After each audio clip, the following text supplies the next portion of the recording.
That meant that everyone was talking about LGBT issues.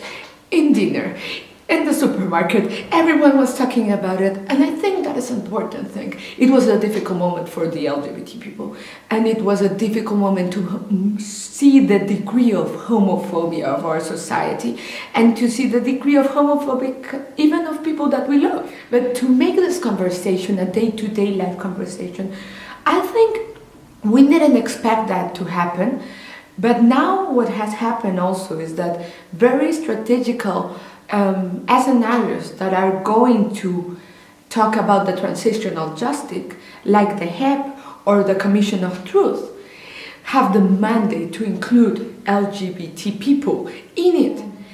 It has meant for us in our work in CIASE that this reaction has been useful for us. We are a feminist organization and we work mostly from a feminist perspective, but we use intersectionality and we have started to talk more about how is the process of construction of gender identity, what is the relationship of sexual orientation.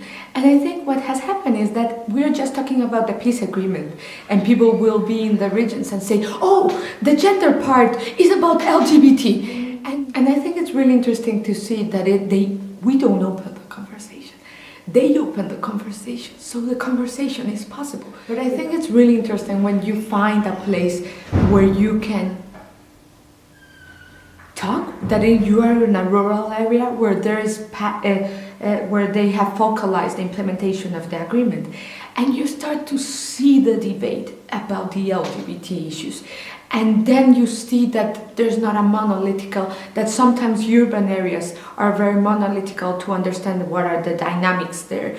And to see that younger women or younger men are saying to their elders, like, you're very conservative, and LGBT people are real, and the LGBT people are there, and then they are saying, okay, so, and a lot of confusion is happening, but I think confusion is a good way of changing things, because when you are confused, you need to find other paths.